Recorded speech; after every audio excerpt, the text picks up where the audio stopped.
Hi, everybody. Thank you so much again for joining us on a Friday afternoon. And I am very happy to welcome today Chris Peeples, who is at-large director at AC Transit, and also a very, very active member of the Transportation Committee within the Sierra Club. And Chris, I think we talked about that you've been with the Sierra Club for 30, 40 years, something. I started doing stuff with the Sierra Club in the 60s, but I actually joined in 1970. Wow, that's a long time. So thank you so much for your service. I'm sure we've been chatting before the call, and just the wealth of information that you have is amazing. And it's like any topic you start, you have a story. So it's quite amazing.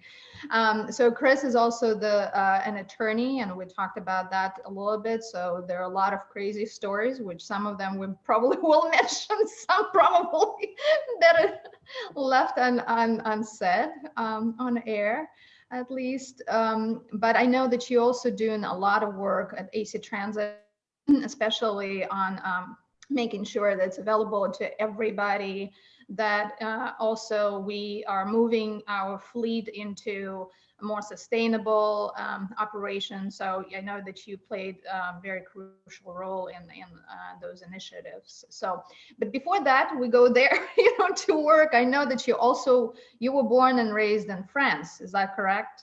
No. Oh. I was born in Atlanta, Georgia. Oh, wow. When I was 9 months old, I told my parents it's too hot and muggy here, so I want to move to San Francisco. So I grew up in San Francisco, but my mother is French. My father was a B-17 pilot, World War II. Ended up meeting my mother in France, and there are some great stories about that. They were married in France, but I was born in the U.S. and I go back and forth. Not so much anymore that my mother's passed away, but I would go back fairly regularly to visit my grandparents. So I had a sense of what real transit was like. I mean, San Francisco had an adequate transit system. Paris has a real transit system. Yes, I had a fortune to be in Paris several times. I actually lived in France for several months, in a small town, Montluçon. But you're right, all over Europe, the public transit is just absolutely amazing. It doesn't even compare to what we have in the United States, even in the best, places. So that's true. So is that when your fascination with public transit happened, or? Yeah, pretty much. I mean, to give you an example, our planning folks think frequent transit is a bus every 15 minutes. On the shopping street, sort of the equivalent of Piedmont Avenue or College Avenue, near my mother's apartment, the bus comes every 4 minutes. Yeah. I mean, that's real transit. And the Line 9 subway station right around the corner from her apartment, during peak, the trains come every 90 seconds. Yep. That's transit. Yeah, no, I totally agree. I was like the same thing. And, all over Europe, really. I mean, in Russia, the train comes every, I think, 2 or 3 minutes in the subway and metro. So yeah, that's true. But back, because I hear a lot that about French sort of side. So do you have a lot of connection? Do you feel connection with the culture and how that played in your childhood? Oh yes. My mother, my family is Protestant, so we're Huguenots. Huguenots. But sorry, yeah. I need to read up. It's the French brand of Calvinism. I was baptized as a Huguenot. I was confirmed as a Presbyterian, which is the Scottish branch of Calvinism. And I at one time did a pretty intense study of John Calvin, and he was nutty as a fruitcake, but all of them were. They were, it's like you agree with me or I burn you at the stake sort of folks. Yeah. But sounds familiar for the times we live now. Yeah. But anyway, my mother was pretty appalled at the lack of discipline in public schools. So I went to a Catholic school in San Francisco, Notre-Dame de Victoire, where the instruction was in both English and French. And this, I mean, nowadays I would go to an école bilingue or something like that. In the 1950s, that didn't exist. Mm-hmm. So I ended up going through 8 years of Catholic school and grammar school, and then 4 years in high school. But they were very much involved in the French culture, in various French holidays, various speaking French, singing French, all that stuff. That's great. So, in your father, I want to hear the stories that you alluded to with your father and your mother, and it's great that your father was open. I mean, I'm assuming he is American, right? Well, my father was American, but my parents were divorced pretty early on. Oh, that's too bad. I'm so sorry, but what is the story of them meeting? Sounded like there's some exciting. It's a great story. My father was a B-17 pilot, 379th Bomb Group out of England. He was shot down on the second Schweinfurt raid. Schweinfurt was a little town in eastern Germany that made 80% of the ball bearings for the Reich. And the 8th Air Force decided it was very important to destroy it. But it was so far east that they couldn't bomb it and come back to England. So they set up this system where they flew to Schweinfurt, bombed Schweinfurt, flew on to Russia, refueled in Russia, flew down to North Africa, refueled in North Africa, then flew to England over Gibraltar. Wow. They lost a third of the 8th Air Force in one day. My father was one of the people who was shot down. Wow. He was in Stalag Luft 3, which, if you ever saw the Steve McQueen movie, The Great Escape. I know the movie. I haven't seen it, actually. I should. I'm having a running list of movies I have to see. That's definitely one. My father was part of it. Wow. Well, luckily, he was not one of the people who got out, because almost all of those were killed by the Gestapo. Yeah. But they were then ultimately liberated by Patton's troops. 2 days later, while my dad was on the tanks, they liberated Dachau, which is a source of nightmare for my dad to this day, and he's 100 years old. Wow. Oh, he's still alive. He's still alive. Wow. He had his 100th birthday about 2 months ago. Wow, congratulations. And unfortunately, because of the pandemic, I couldn't go up and celebrate it with him. But yes, he is still alive. I'm sorry. He's 100 in a couple of months. Wow. And he can still talk to you about what happened in World War II quite confidently. If you ask him what he had for breakfast this morning, he has no clue. He has no short-term memory anymore. But anyway, so he then stole a motorcycle and wandered around liberated Europe. Wow. And it was sort of cool because he showed up at a base and presented his ID, which showed he was a POW. And they did anything for him. Wow. I mean, the BOQ, the Bachelor Officers Quarters over there, will put you up for the night. Officers' mess is over there. We'll refuel your motorcycle. But anyway, so that's my dad. My mother lived in Paris and was going to do mathematics and physics. Nice. But her father would not allow her to stay. When was that? Which year was that? Paris was taken, I think, in 39. Okay. So her father would not allow her to remain in Paris, which was under the control of the Germans.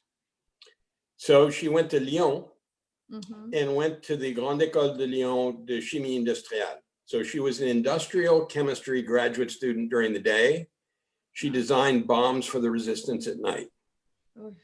If you're if you're an industrial chemist in the middle of a war, you can do something useful. Yeah.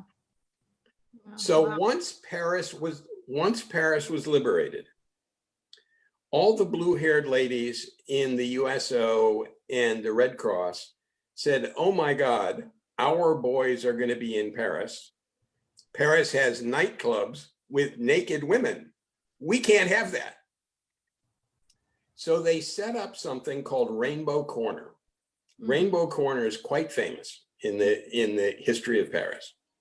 It was a warehouse in the outskirts of Paris where the USO and the Red Cross brought in every famous entertainer that was in existence in the 30s and 40s in the US.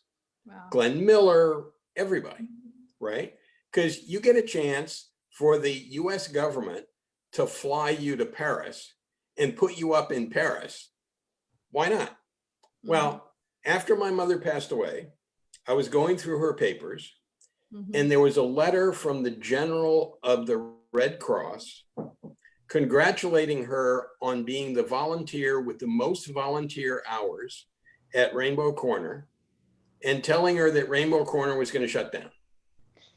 Oh. So my mother, who basically was being a proper young French lady coming to dance with the Americans, ended up meeting that's right. Yeah. Ended up meeting my dad, and they got married at her father's home in southern France. Wow, that's quite a story. I love that volunteering. I should probably, reconsider my commitments to volunteer club. No, I'm joking. And find volunteer engagement. Yeah. Wow, that's quite a story. I'm sorry that they separated. I don't necessarily. I don't know if you want to go there, but yeah, but it's interesting how you have both cultures, and it's amazing that you maintain those both cultures. So especially in the United States. So that's And did you know? Yeah, I mean, growing up in San Francisco helped. San Francisco, at least in those days, was a pretty international city. And there was a very active Alliance Française. There was a very active French community, just as there were very active Italian communities and Irish communities. And it was less of the obsession with the melting pot, which obsessed a good deal of the rest of the country. People were quite happy to have multiple cultures. And now that's pretty common. In the 50s and 60s, it was not. Yeah.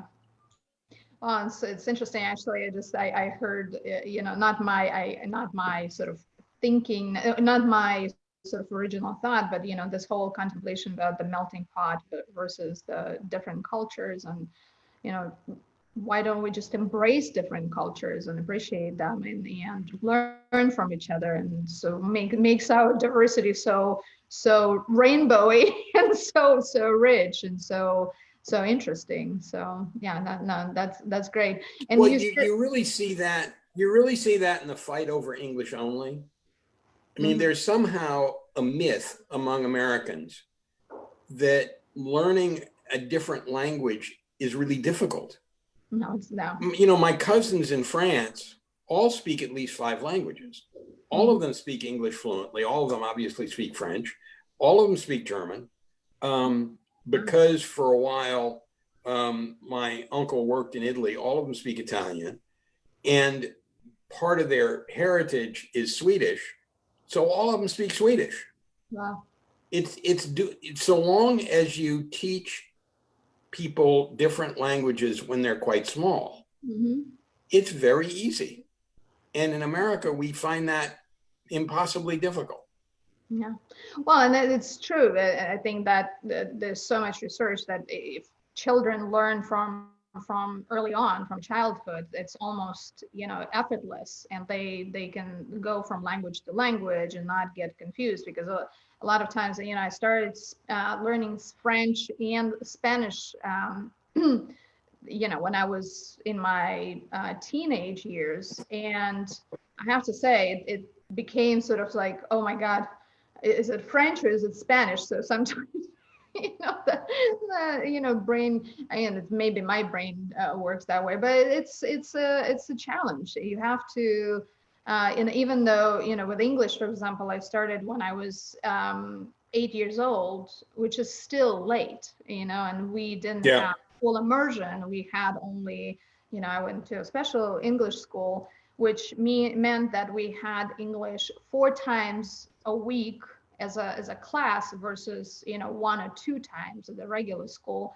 But even that is not quite enough. I mean, you really have to have an immersion. And in my school, it was interesting that we had also theater that we learned, theater in English, so that helped obviously. But until you have immersion, I think that it's difficult to learn language to the fluent level. But anyway, it's true. I think that's just so, and what they say, if you want to stay young and if you want to stay alert, learn a language. It's one of the best ways to really. So how many languages do you speak? French, English? Only French and English. I speak a little bit of German. I speak a little bit of Spanish, but like was kostet ein Bier here? It's sort of German. Can I have a beer? Is that? No, it's how much does beer cost here? Oh, God, I got it. I got the beer part correct.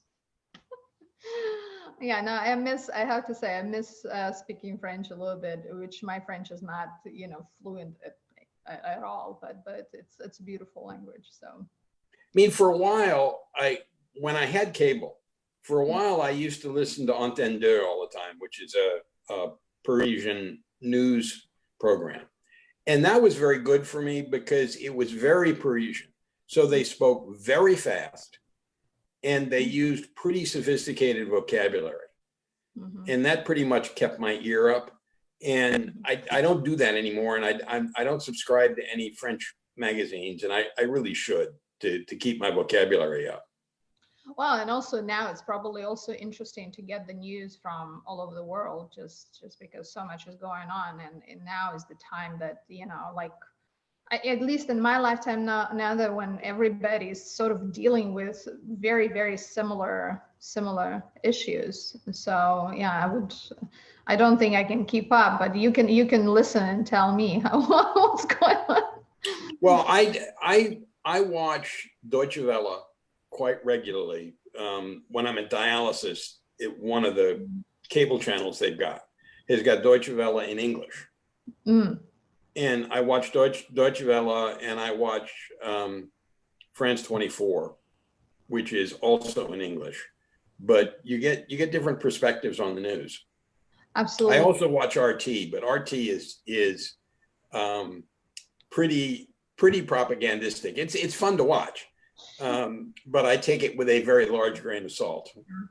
Well, and so, it's fun probably for non-Russians to watch, but for Russians, I think like myself, who are very, I consider myself very progressive, very liberal, very, lefty. It's painful to watch. And also, we talked, before we went live that it pains me that a lot of times I hear reporters and they have heavy Russian accents. I'm like, oh. But at the same time, what also, I have to say that even though on both sides there's a lot of propaganda, what Russians are showing about the United States and what the United States about showing about Russia is very sort of selective news, and usually the worst of the worst.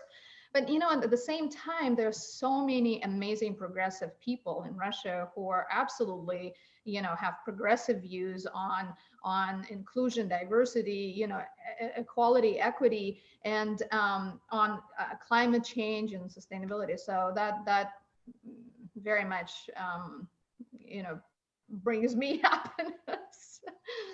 So, but so you grew up in San Francisco. You became a lawyer.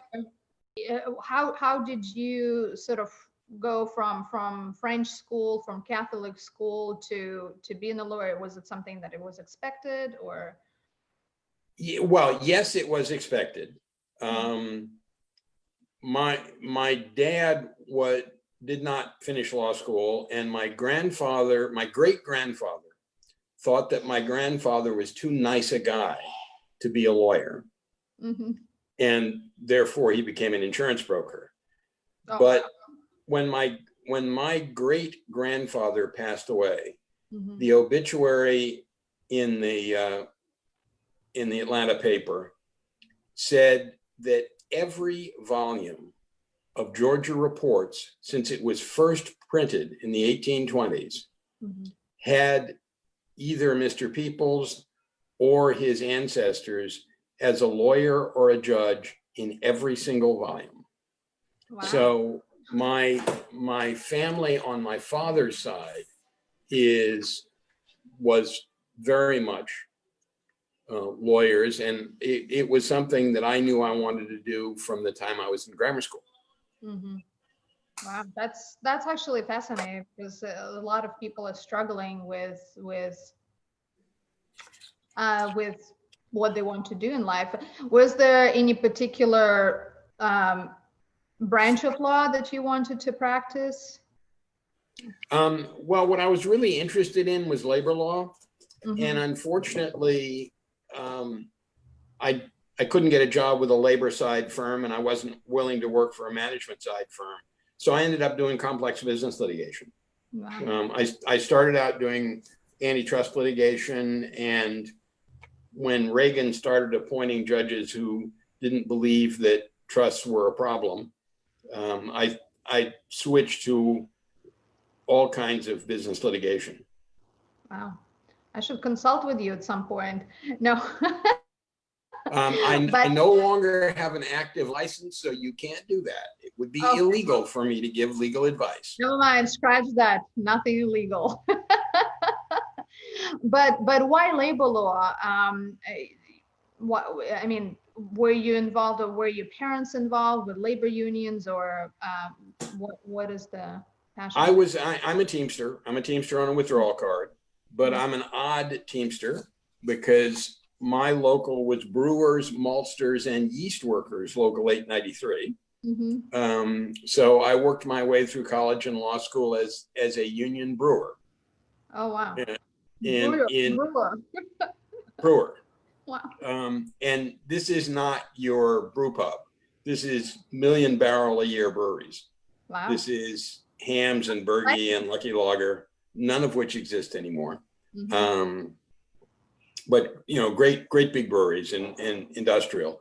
But I was interested in labor largely from the political and social aspect.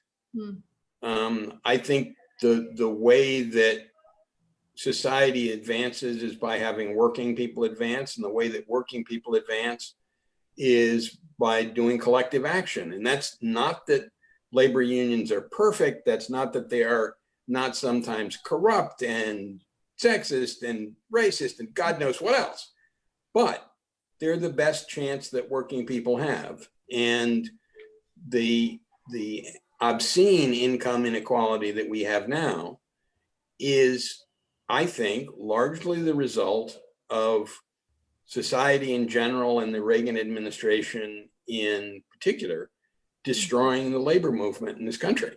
Yeah. I agree with you. Actually, I mean, I grew up in Russia, as many people know already, so many times mentioned, but labor unions were obviously huge in Russia, and not that necessarily, it's really dictatorship there. But I agree with you. I think people are just taking for granted so much that we have 5-day work week and 8-hour day and Saturday and Sunday and overpay and all of those things that, a lot of times I think people in general just see things that are now in place, and they, I'm generalizing obviously, but a lot of people don't know the history, therefore they feel like that's a given. And actually it's not a given at all. Just like our labor laws, not given, not guaranteed. Open spaces that a lot of people have fought to maintain are also not just a fluke. A lot of people actually put their, heart and souls and lives on the line to keep those for everybody to enjoy. So So I agree with you completely, and I think that it's true that, you know, a lot of times people say, "Oh, politics is dirty," and it's like, no, anything can be either dirty or not, where human beings are involved. It's your choice. How do you do anything? Business, politics, labor, etc. So, Yeah. but And you know what we're seeing today is, because people aren't considered employees anymore, they're considered independent contractors. mhm. The 8-hour day, the 5-day week, all of that stuff's going away. I mean, if you work for a Lyft or Uber, you work 16-hour days and you work 7 days a week. And, you know, you have no health care, you have no nothing. Yeah. And hopefully AB5 will stay in place and we'll get some equity in that. For those, and you probably can, you know, describe it better. The EB5 was passed in the beginning of this year, right? And No, it was passed. It was in fact the beginning of this year, right? Well, no, it didn't go into effect because there's an initiative against it. So that sort of freezes it temporarily. I see. So it did. Okay.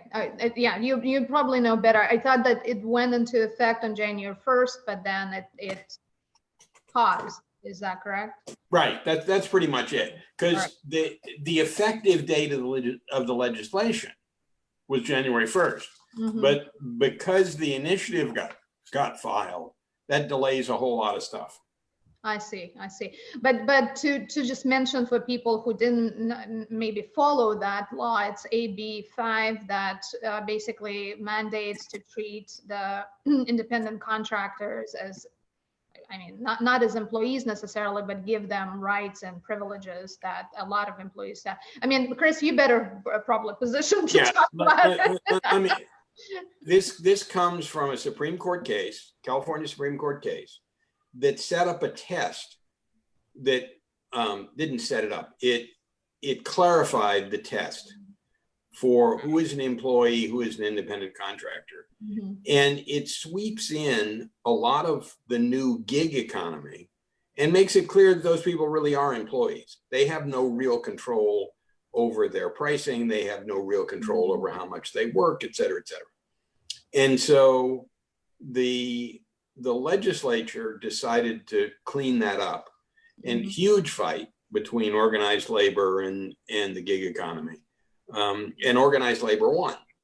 So Assembly Bill 5 passed. It basically codified, put into law, the Supreme Court opinion, and would have made a lot of those folks employees. So they get overtime, they get vacations, they get all that stuff.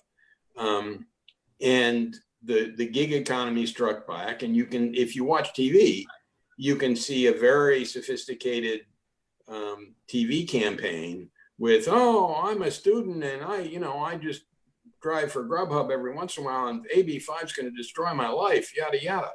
That's, of course, total crap. But if you have lots of, if you have lots of money to run commercials, you can lie a lot. Mm-hmm.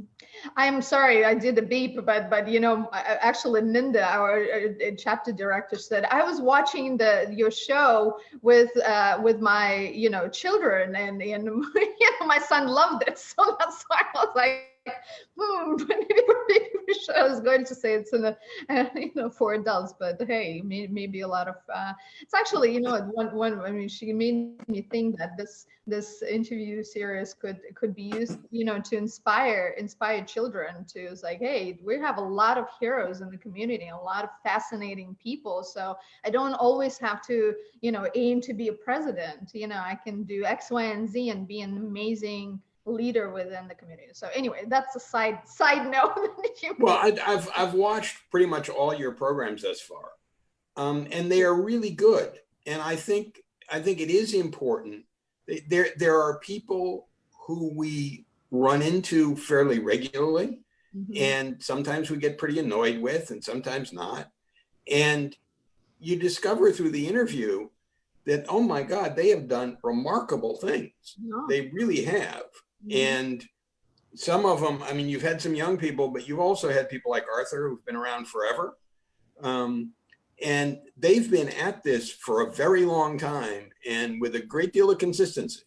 Yeah, I have to say, I agree with you completely that every person that I had a conversation with is just absolutely amazing. And you know, some of those people I know for many, many years, and I'm just learning so many things. I mean, like, I mean, we known each other, you and I, for I don't know, maybe 15 years or so. I don't know, a long time also. So, and every time I talk to you, I learn something new and fascinating. I think you should write a book if you haven't already, or you know, be recorded, because a lot of people, I mean, you just know so much about history, about politics, about, you know, law, etc. So, you know, one thing that always fascinates me, because you know, when I started working in environmental protection, I always thought, oh, you know, I love the birds and the bees and I want to protect, and you know, flowers, I'm sort of into nature and beauty, and I'm thought, oh, everybody's joining this movement because of that. So why did you sort of became such a huge advocate for sustainability? I mean, you work in transportation, but I wonder, you know, there's other reasons, and what brought you into sustainability? Yeah, I started out with the Sierra Club in the old Sierra Club. You know, the Sierra Club used to be a conservation movement. It used to worry about logging practices and protecting nature and all that stuff. And I was interested in that. You know, I went camping as a kid and did all that sort of stuff. And separately from that, I was very interested in the urban form and urban development, and all that stuff. And what's happened is the Sierra Club over the last 15, 20 years has really switched over to my other interest. You know, I belong to the California Wilderness Society, which is doing this stuff that the Sierra Club used to do. And, you know, I write letters occasionally and give them a little money. But the Sierra Club has really done a whole lot with the urban form, because that's the way you have sustainability. The traditional American quarter-acre lot, swimming pool in the backyard, everybody in the family over 16 has a car, and that's the way they go everywhere. That doesn't work with 12 million people. And the ABAG MTC estimates for, I forget whether it's 2040 or 2050, is Chris, we're going to have 12 million people in the Bay Area. Do you mind saying the names, you know, ABAG and MTC, because some people watching maybe not, you know, familiar with abbreviations. I know we are in it all the time, but yeah. I'm sure that people. MTC is the Metropolitan Transportation Commission. All of the federal money and some of the state, no, not all, 90% of the federal money and a bunch of the state money that goes to transportation goes through the Metropolitan Transportation Commission. They control billions of dollars, and they do these series of 20-year, 25-year plans that get refreshed every 4 years. And I spend a whole lot of time on that. And both the Transportation and Land Use Committee of the chapter and the 3-chapter working group spend a whole lot of time on that. ABAG is the Association of Bay Area Governments. It's a COG. It's a Congress of Governments. Anyway, it's a group of governments. Most areas in California and around the country have them. And its primary interest is housing and housing policy. MTC did a hostile takeover of ABAG. So although they currently have separate boards, they have a common staff. And the integration of the two staffs is happening. It's not happening super smoothly, but it's happening. It was about what, 4 or 5 years ago, something like that? Yeah. Right? Yeah. And there's now Teresa McMillan, who is now the executive director of both. Mm-hmm. I think the ABAG staff is still unionized and the MTC staff is not. Wow. Mm-hmm. Yeah, that's been one of the big difficulties about doing this merger, Mm-hmm. because ABAG staff has always been AFSCME, Association of State State. Well, maybe we shouldn't State, go county, and municipal. deep with that, but I don't want people to sort of Anyway, it's over. Yeah, but they've always been unionized. MTC staff hasn't. Both those staffs are extremely competent. Mm-hmm. I may not like some of the things they do, but boy, do they do it well. If you look at the maps and statistics that those two staffs produced, they're some of the best in the country. Wow. And they're accessible too. So people, if somebody is interested in reading them, it's all public information. So please, if you're interested right. in housing, interested, right. Yeah, right. Mm-hmm. No, but anyway, that's ABAG and MTC. Yeah. So and you were saying that you started, Sierra Club sort of not pivoted. I think we still do. I don't think. I mean, we still do a lot of conservation work and still do a lot. We do a lot of conservation work, and there's still a pretty robust outings program. Mm-hmm. I haven't done Sierra Club outings in probably 20 years, but when I first joined the club, I did a lot of that, and that was a much bigger proportion of what the chapter did. Yeah, that's true. You and I tend to focus a lot on politics and policy, but there are still a lot of people in the club who basically go bicycle riding, take hikes, do rock climbing, do all that kind of stuff. Yeah. And I used to do both of those. I don't anymore, but I used to. Yeah, no, it's something actually that when I was joining. I mean, I joined the club in 2000. 2000 when I just a year into my sort of living in California, I was looking for, and that's what it was like. Oh, I was I wanted to go hiking. It was like very little I did with Sierra Club because you get sucked into issues, and then you realize that issues don't resolve themselves by themselves. There are people, there are politics, people who are deciding on the boards, appointed boards, and elected officials. So you have to do a lot of work to do that. But so you from what I understood, you really became interested about transportation, sort of housing and urban development, and observing European cities. So. Mm-hmm. I mean, I was actually in college, I was going to major in urban affairs and ended up getting distracted in doing political theory. But thank you. But I was really interested in the urban form and how do you get enough density that you can do interesting things while still being very livable. Mm-hmm. And Paris is the ultimate example of that, because it helped that Baron Haussmann decided, all right, we're going to have Grand Boulevard. So he brought in the army and they destroyed buildings and they made their Grand Boulevards, and the whole thing is all laid out and set out. For those who don't know Paris, we'll need to open the map and go search for the places. Sorry, we don't have time to but yeah. Mm-hmm. Paris has got a bunch of great big streets. Probably the most famous one is the Champs-Élysées. Yeah.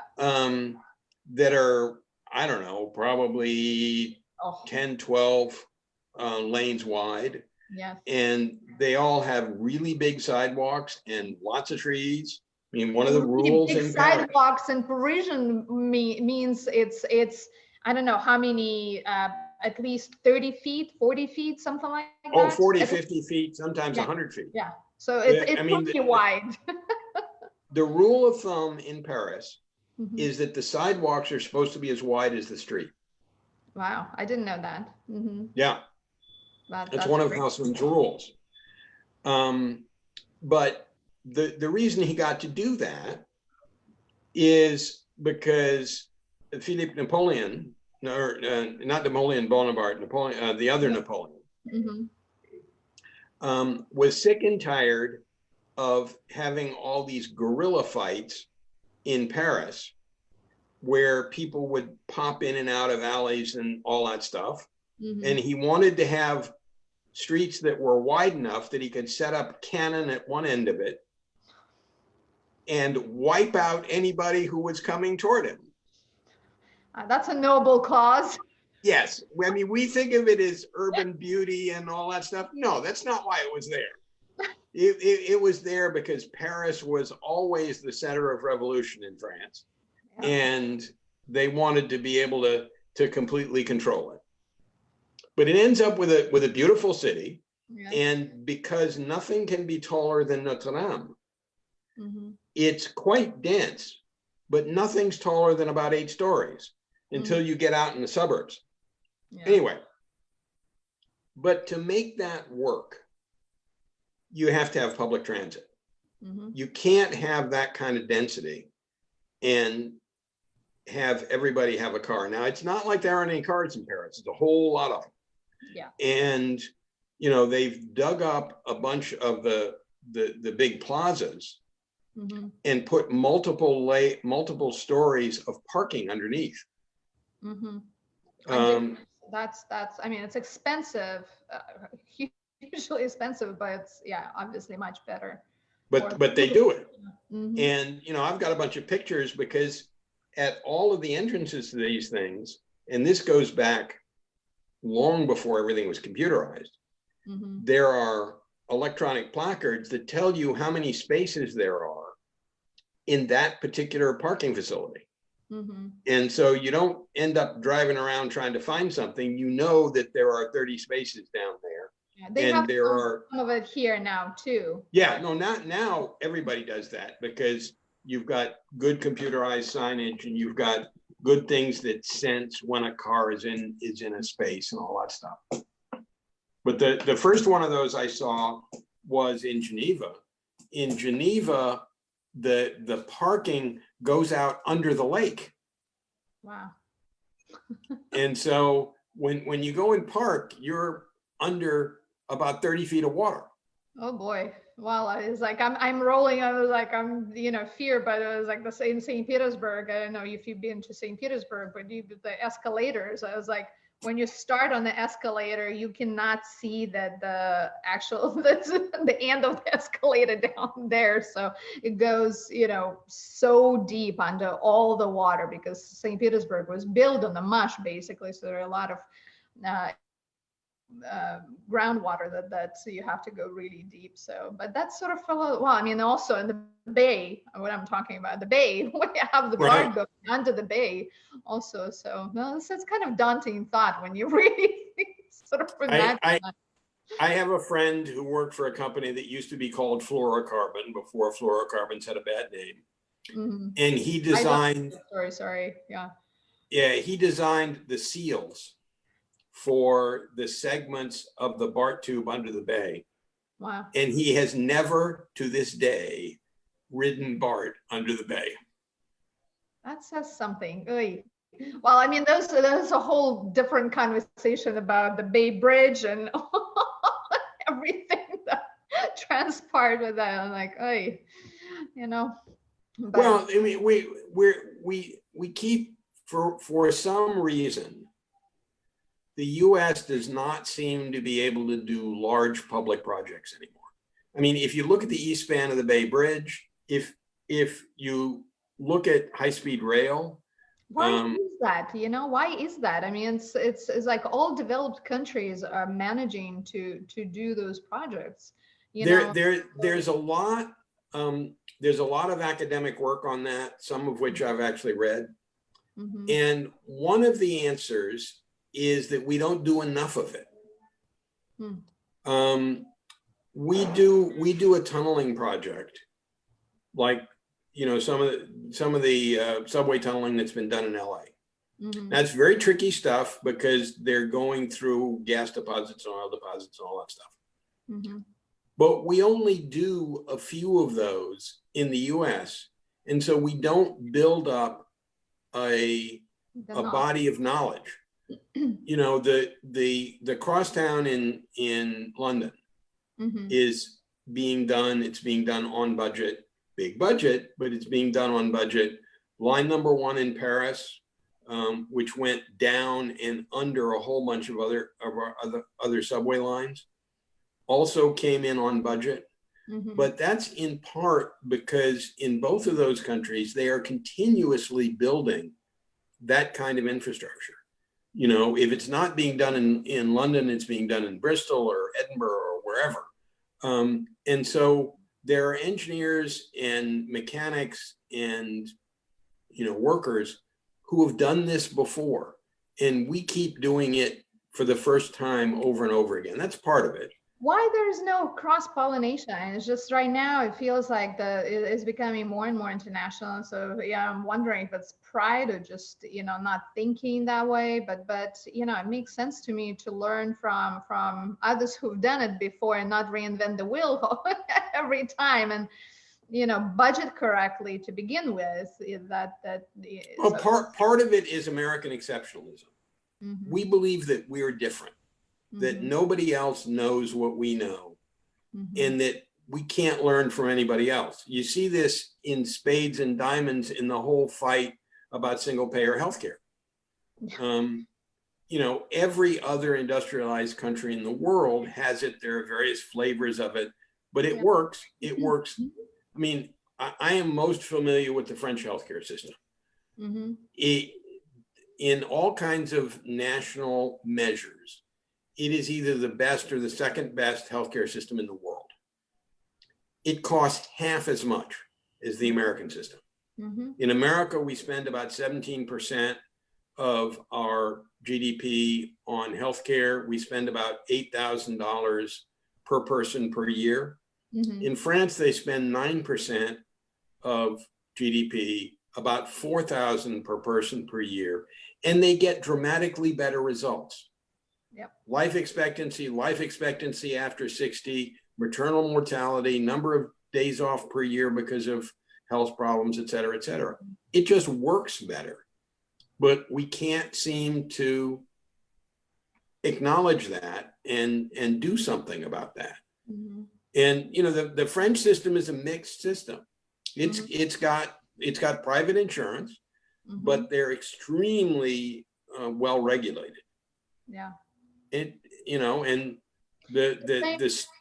Yeah. No, go ahead. I mean, yeah, we need to get over this we know better than everybody. Yeah, well, and they obviously for different places there are nuances. That's absolutely true, and you have to incorporate those. But learning from best practices. I was like, also, unfortunately, I had to be use Russian health system. Both actually, they also have the same thing. I mean, not absolutely the same, but similar system. They have the one pair, and then they have private also options that you can choose. Right. And sometimes I actually witnessed both. I mean, the atrocious sort of treatment in the public insurance, so to speak, but and also extremely great one. So it's also sort of, but I think that it's in my experience, just having that universal healthcare eliminates so many anxieties from the population, because right now I feel like people are just this latent, always present anxiety. If you don't have insurance, if you lose the job, and obviously the fact that the insurance is connected to your job it's just those layers and layers of anxiety that people, I think, are so used to that they're not aware, but everybody is afraid something happens. So it's just, I think people, if they knew how amazing really it is to have that security, peace of mind, and then that I don't think anybody would be against that. So I think it's just, and we need to do a better job. Yeah, I mean, progressive with wording. Yeah. it also causes employment problems. I mean, I've got a buddy who's an engineer with the Port of Oakland. He had asthma as a kid, so he's got pre-existing conditions.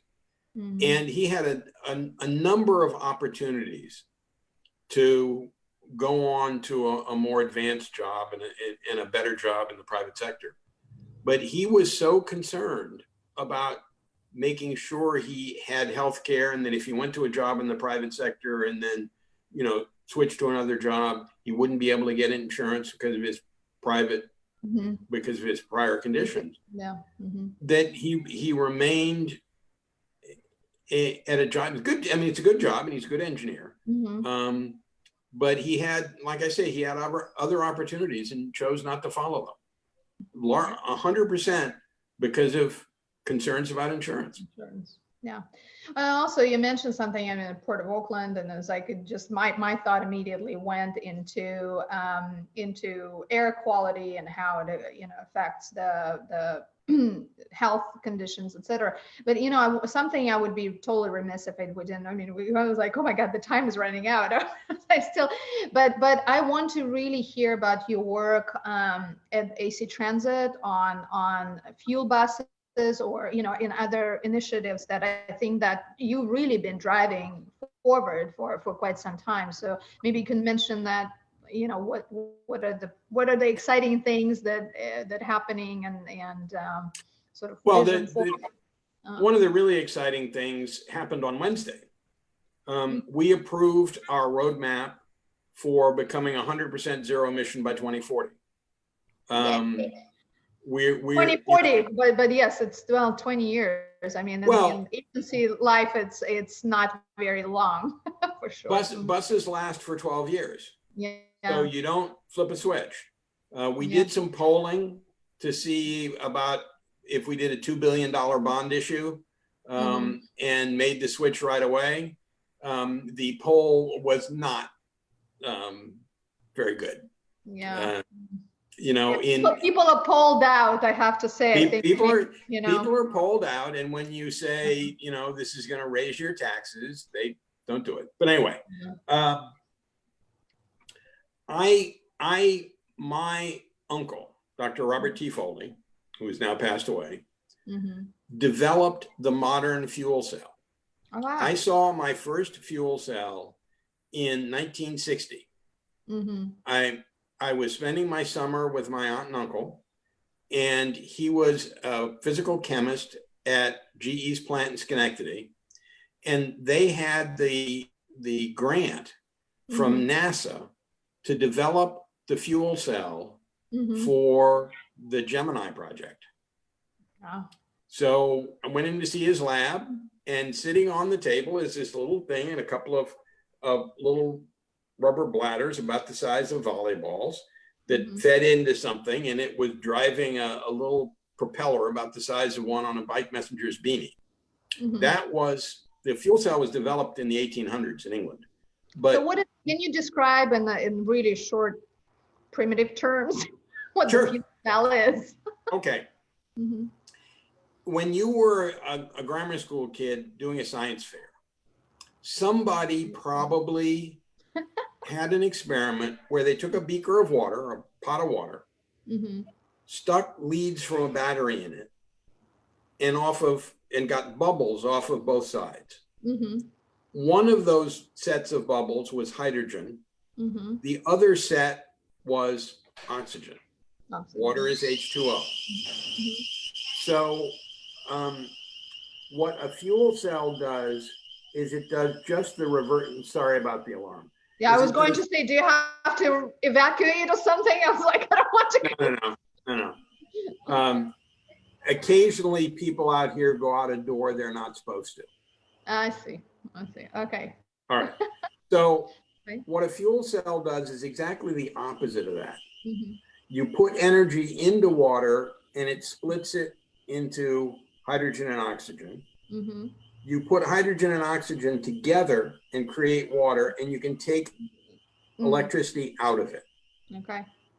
Fuel cell, an individual fuel cell, our older buses, I don't know about the new ones, have 544 of them. Little aluminum bottle, and down the middle of the bottle, there's a membrane. It looks and feels like heavy-duty saran wrap. Feels like a garbage bag. Okay, it's coated with a catalyst that allows hydrogen protons. Remember, hydrogen is 1 proton, 2 electrons. Yep. Allows the hydrogen protons to go through and holds back the electrons. So you put hydrogen on one side, you put air on the other that's got oxygen in it. The hydrogen wants to go through to form water. The protons go through, the electrons go through the aluminum bottle to get to the other side. If you remember high school physics, proton movement is electricity. You grab up that electricity. I'm remembering as we speak. I should refresh my physics and chemistry. It's actually funny that you say that, because I want to take a physics class again. Because it is just so applicable. Yeah. Anyway. E&M, electricity and magnetism, basic physics class. But you grab up that electricity and use it either to fill up a battery or to drive the bus. All of our buses are hybrids. They've got a fuel cell and they've got batteries. So that any extra electricity that gets produced either from the fuel cell or from regenerative braking gets stuffed into the batteries. When you need extra electricity to go up a hill, whatever, start up from stop, you can pull it out of the batteries. Okay. So I've got this long background with fuel cells. When I first got on the board, we went to a conference in Orlando, Florida in 1998, where they had a fuel cell bus. It was a Mercedes Citaro with a fuel cell, and they were running it around the world to show people. That year, AC Transit was hosting the California Transit Association. So we talked them into giving us the bus for a week. Nice. So we rode it around the conference, and then we tested it for a week. We put a bunch of sandbags in it, drove it up hills, do whatever, and it worked. I mean, it didn't work as well as the new one does, but it worked. At the time, the California Resources Board was trying to force everybody to start using CNG buses, compressed natural gas buses. The guy who was our general manager at that time had used early CNG buses when he was in the maintenance department at New Jersey Transit and hated them. What he always used to say is, I had to rebuild engines more often than I had to replace tires. Ouch. That's he didn't want to do that. We went up to Sacramento and negotiated with CARB, a guy by the name of Jim Gleick, who's now passed away, but he was our deputy general manager. Went up and negotiated with CARB that we would be allowed to continue to use diesel buses if, first of all, the diesel manufacturers cleaned up the engines, which they did remarkably. The new ones are unbelievably different from when I first started on the AC Transit Board. And we had to have a zero emission bus test. And these are the days before lithium ion batteries. So the only practical technology was fuel cells. Wow. Chris, I hate to interrupt you, but I'm realizing, I was like, what, 12:59? That's crazy. We definitely need to continue the conversation, because I feel like you know so much, and I want to capture that and share it with people. But something that I want, I ask everybody, something that I didn't ask that you want to leave people with or share that is, you feel is crucial now, or for you to share. So. Well, it's the theme that we've been talking about for the whole hour. If we can move toward making fairly dense cities with lots of housing and all that stuff, done in a humane and environmentally sustainable manner, not if you're white and well-to-do, you got this big sprawling thing out in the suburbs, and if you're packed together, you got to be poor and it's got to be miserable. Part of doing that is making sure you got lots of parks and trees and things like that. Part of that is making sure you've got good public transit. Part of that is making sure you've got a mix of housing and small retail so that you can walk to the store. You don't have to get in the car and drive to Costco or something like that. That's my vision for the way things should be. And I have no illusion that it's going to be that way anytime soon, but that's what I would like to leave. We're all striving to it, yes. And I hope the COVID is not gonna, put a ding on all of that. So, Chris, thank you so much. I really appreciate it. As I said before, I learned something exciting every time I talk to you. So I encourage people to reach to you if they want to. And you are AC Transit at Large Director. People can find you for sure. So yeah, thank you so much for all your work and for all your wisdom. Truly appreciate it. Thank you. All right, and to be continued. I hope we'll do it again in a couple, 3 months, maybe. All right. Well, at some point, I would like to do a presentation on our roadmap to 100% ZEB. I would love to. Yeah, let's do it as a separate presentation. That would be great. And sure. I'll ask all my clueless questions. Maybe I'll brush up on my physics by then. All right. Thank you so much, Chris. Really appreciate it. Thank you. Have a great day. Yes. Thank you. Enjoy your life.